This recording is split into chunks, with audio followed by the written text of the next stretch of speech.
I wanna be where my feet are.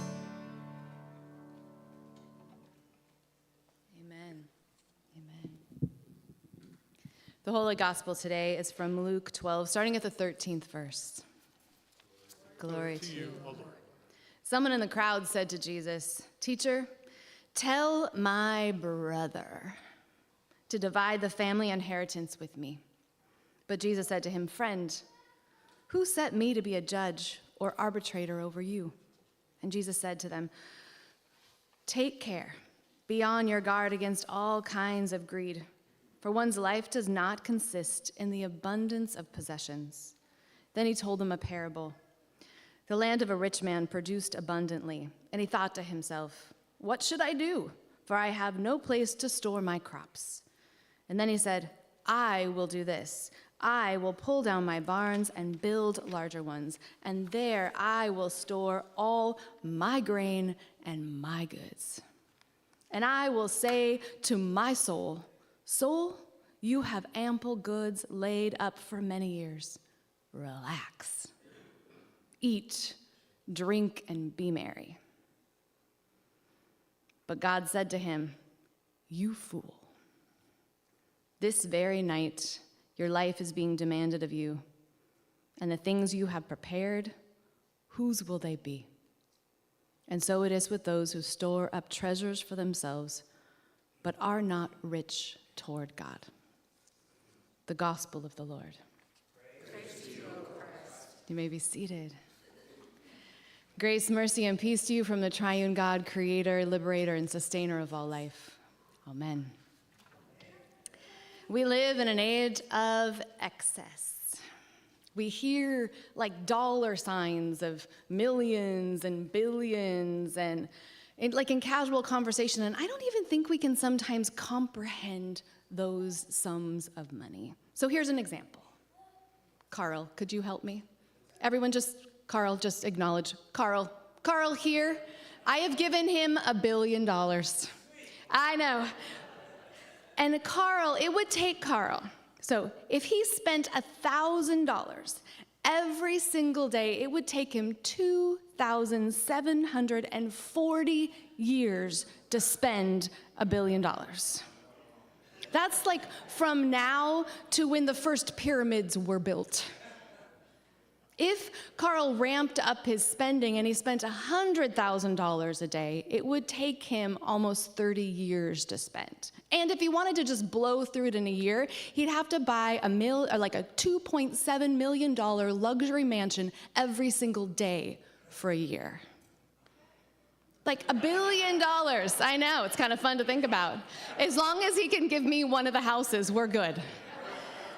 Yeah, $1 billion, you could buy 25,000 Teslas, 66 exotic islands, or you could donate $100,000 to 10,000 nonprofits, or feed 30 million people for a year with emergency feeding. You know, all this wealth, it seems like a game. We should play a little trivia. Here we go. So I am going to read this out loud for those who are online. I'm going to read it out loud, and then you raise your hand with the answer that you think this is. There, we're all winners, but let's just play. So, about how many items are in the average American home?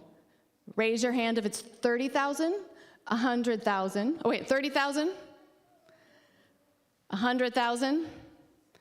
300,000 or 600,000. Ready? Give us the answer. 300,000 items in an average American home. Holy cow. Next question. What percentage of the items in the average home are never used?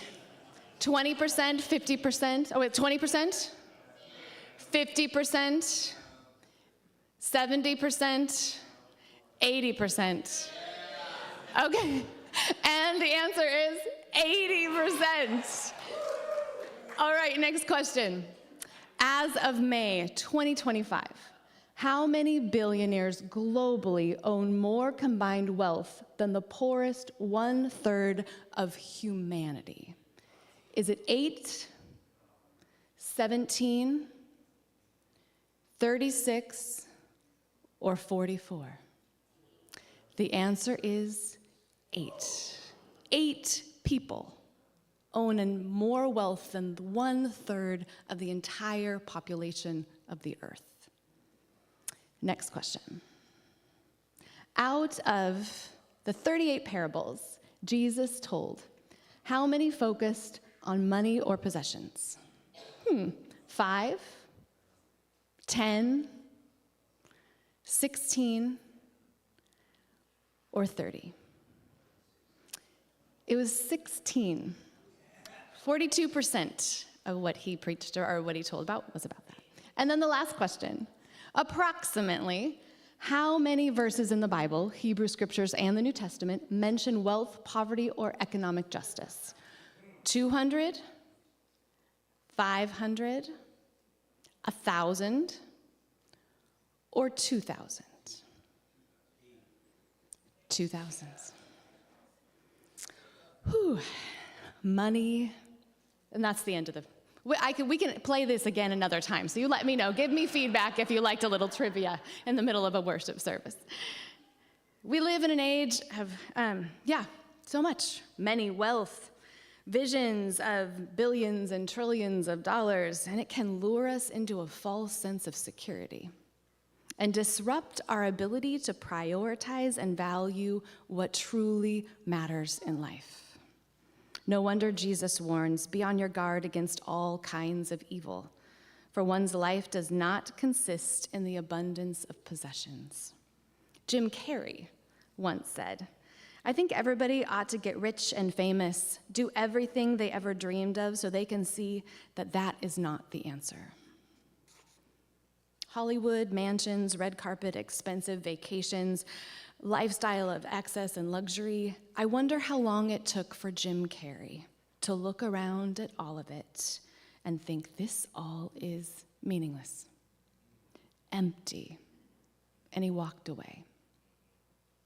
I often think of the writer of Ecclesiastes that Sonia read, who is, when it says teacher, some believe that Solomon wrote Ecclesiastes, but it's not fully confirmed. But the teacher in the Hebrew is, it's Kohelet. And so that's how oftentimes scholars refer to the writer of Ecclesiastes. I imagine Kohelet standing in a grand, large room, surrounded by tapestries and ornate decorations and tables overflowing with decadent food, and like yelling, vanity, vanity, all of this is vanity. And the other way you can translate this is meaningless, meaningless, meaningless. Everything is meaningless. And then like you hear the echo of their voice reverberating back, like with this haunting like reminder or affirmation from the marble walls. He had climbed the ladder of success to discover that there was nothing of substance up there. His lament, he says this, I hated all the things I had toiled for under the sun because I must leave them to one who comes after me. And who knows whether that person will be wise or foolish. Yet they will have control over all the fruit of my toil and skill under the sun. This too is meaningless. Some say that he's depressed, but I wonder if he is just deeply spiritually malnourished.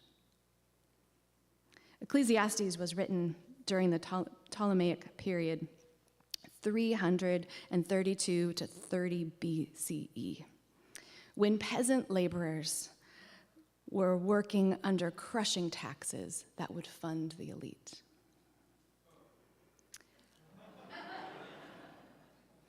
Kohelet speaks from within the system of power. He is an elite, a landowner, and can see with fresh eyes that the system is fundamentally broken wherever you are in the system.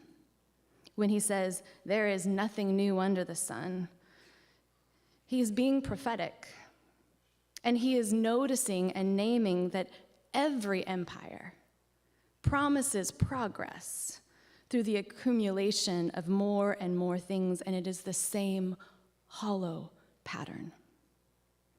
Some produce and labor their whole lives and never get to enjoy the fruits of their labor. I don't know about you, but there's this, every once in a while, someone talks about a Birkin bag that someone will buy, and they're like $12,000. And I think of those who labor the craft to make this and probably will never own one. And why? It's a rigged system. New empire, new money, same exploitation. And Kolhetek, he sees through the illusion that wealth creates meaning. And his anguish comes from knowing that most people will never be able to escape the chasing after the wind. A little later in chapter 5, he says this, "The lover of money," this is verse 10 and 11, "the lover of money will not be satisfied with money, nor the lover of wealth with gain. This also is vanity. When goods increase, those who eat must increase. And what gain has their owner but to see them with their eyes?" And then you skip a couple of verses, and then I'll paraphrase it, but he's like, "You entered into this world naked. You're going to leave naked with nothing left in your hands." Do you ever stop and look around at your life and struggle to find meaning? Wonder at work, does my boss really need another Excel sheet of this data? Will this meeting really make a difference? Is the job promotion work worth all the stress? Will I ever have enough to retire, buy a house, pay for my child's education? It's hard to survive in our economy when it's rigged. And we can feel like we are failing at this game of life. And that is a natural response to a system that demands that we find meaning in accumulation and competition. And it's not, I have to tell you, I find myself quickly and easily falling into fear and resentment. I'm like, hey, give me $1 billion. I would love to spend $1 billion. And I wonder, when people were clamming around Jesus in Luke 12 that we read a little bit ago, and they were coming with like these burning spiritual questions and longings to be healed, that someone asked Jesus to enter into their family financial matters. And he says this, "Teacher, tell my brother to divide the family inheritance with me." And who knows? Maybe his brother has changed the will. Maybe his brother is hoarding all of their parents' belongings and is not sharing. I have to tell you, I have seen too many families fall apart because of money. Like full-on disputes, fighting matches while we were trying to gather together to plan the funeral. Children not coming to funerals, restraining orders. Jesus responds loud enough for us all to hear. Take care. Be on your guard against all kinds of greed, Jesus warns, for one's life does not consist in the abundance of possessions. And then Jesus tells a parable, a story about a farmer who produces land abundantly. And you notice the abundance is not the problem. God's creation is so generous. The harvest is a gift. The problem lies in the heart and soul of the farmer. Did you notice that his first thoughts were about himself? At Bible study, Kay lifted up. Did you notice how many times he said the word I? He even talked about himself in the third person. His attention is solely on himself. There's no gratitude to God, no generosity toward those who have been laboring in the field for him. He takes talks only of himself, plans only for himself, and stores food only for himself. His inner dialogue reveals the content of his soul, that he has become so malnourished that he cannot see, that he'll never in his lifetime be able to eat or use everything that he has stored up. And he kicks back, pours a $1,200 bottle of wine, and says, I say to my soul, you have ample laid up for you for many years. Relax, eat, drink, and be merry. And that very night, he dies, naked, and he takes nothing with him. The Hebrew word that Kulhedekt uses in Ecclesiastes that we read as vanity or meaninglessness is actually hevel. It means breath. Breath. So he's yelling in there, breath, breath. Everything is breath. It's a vapor. It's fleeting, temporary. Wealth, status, achievements are 300,000 things that are in our house. These are hevel, breath, that eventually will dissipate like a gust of wind. Kohelek concludes that the best thing that you can do in life is just to enjoy. Enjoy the simple things as you read through Ecclesiastes, and have gratitude and mindfulness. Good things. But Jesus goes deeper. He offers something more revolutionary. He invites us to become rich toward God. What does it mean to be rich toward God? Perhaps it means measuring our lives not by what we accumulate, but by how we participate in God's abundance. It means recognizing that everything we have, our talent, our resources, our very breath, belongs to God and is meant to be shared. There's no problem with the farmer being successful, but it's the state of his soul. Lynn Twist, in her book, she wrote, oh my goodness, I think it was like 2013. It is so well done. It's called The Soul of Money. She wrote this: money is like water. It can be a conduit for commitment and a currency of love. The farmer couldn't look beyond himself. His abundance was only just meant for him, but think of what his abundance could do when it's a currency of love. And this parable, it feels rather raw, this farmer, when we have tech billionaires who are building rockets escaping Earth while there are children who are starving. When pharmaceutical companies hoard vaccine patents and don't freely give them so that more and more people can be safe. When elected leaders who claim to be Christians vote against programs and policies that could help the hungry, the vulnerable, and the unhoused, all while accumulating wealth for themselves. And there are exceptions. There are exceptions, like Mackenzie Scott, who's given away $12 billion since her divorce from Jeff Bezos. And she has said she is going to keep giving it away until, and I quote, the safe is empty. And we have communities like St. Matthew's where we keep trying to give away as much as we have. You name it. Food was last week with beans and rice. This week we're making hygiene kits. As many things that come in, we try to flow it out. And perhaps, what does it look like to be rich toward God in a world that is obsessed with being rich toward ourselves? I think it starts with a shift in our pronouns. Instead of doing the I will do this, or I will store that, or I will save this just for myself or my family, instead maybe we change it to how can we share this blessing? What does our community need?